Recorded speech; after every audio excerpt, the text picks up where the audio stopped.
Papers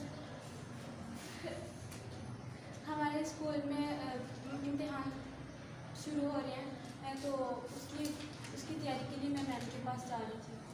इसमें इतनी परेशान होने की क्या बात है? मैं आपकी मदद कर सकती हूँ। आप ये कैसे मुमकिन है? आप मेरी मदद कैसे कर सकती हैं? हम हफ्ते में 2 दिन मुकर्रर करते हैं। एक दिन मैं आपके घर आऊँगी और एक दिन आप मेरे घर आएंगे। हम तैयारी कर लेंगे मिलकर। ठीक है।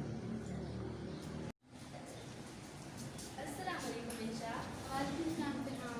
काफ़ी परेशान लग रही हैं। हमारे स्कूल में इम्तिहान शुरू हो रहे हैं ना, तो उसकी वजह से कुछ परेशानियाँ।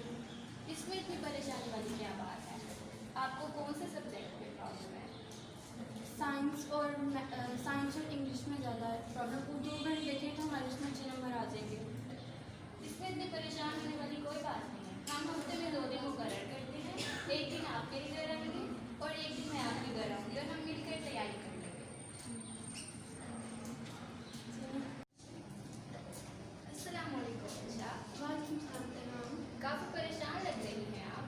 जी, हमारे स्कूल में इम्तिहान शुरू हो रहे हैं ना, तो मुझे रियाजी में थोड़ा सा मसला आ रहा है। इसमें परेशानी वाली क्या बात है? मेरा रियाजी अच्छा है, मैं आपकी मदद कर सकती हूँ। आपने तो मेरा मसला ही हल कर दिया। आपको कौन सा सब्जेक्ट मुश्किल लगता है? मुझे बस इंग्लिश में थोड़ी प्रॉब्लम है। वो तो मुझे बहुत अच्छी तरह आता है। आप मेरे घर आइएगा फिर को हम दोनों मिलकर मशक हल कर लेंगे। हाँ, ये अच्छा आइडिया। मैं आपके घर गुल को आऊँगी। चलिए ठीक है। फिर हम मिलकर तैयारी कर लेंगे। अल्लाह हाफ़िज़। अल्लाह हाफ़िज़। अस्सलाम वालेकुम आमना। वालेकुम अस्सलाम। क्या हाल है तुम्हारा? मैं ठीक हूँ, लेकिन तुम काफ़ी दिनों से परेशान नज़र आ रही हो। ऐसी तो कोई बात नहीं, लेकिन मैं परेशान हूँ अंग्रेज़ी के तर्जुमे की वजह से, क्योंकि मुझे अंग्रेज़ी का तर्जुमा सही से समझ नहीं आता और मेरे वालिद की भी तनहा काम है और वो मुझे ट्यूशन भी नहीं रखवा सकते और क्लास भी अंग्रेज़ी में होती है, जिसकी वजह से मुझे अंग्रेज़ी की समझ नहीं आती। इसमें परेशान होने की कोई बात नहीं, मैं तुम्हारी मदद कर सकती हूँ।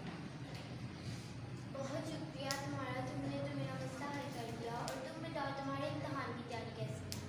ठीक है, बस मुझे रियाजी में थोड़ा प्रॉब्लम। और मैं तुम्हारी मदद कर सकती हूँ रियाजी में, क्योंकि मुझे रियाजी समझ आती है, आता है मुझे। ठीक है, फिर हम एक मगर डिसाइड करते हैं।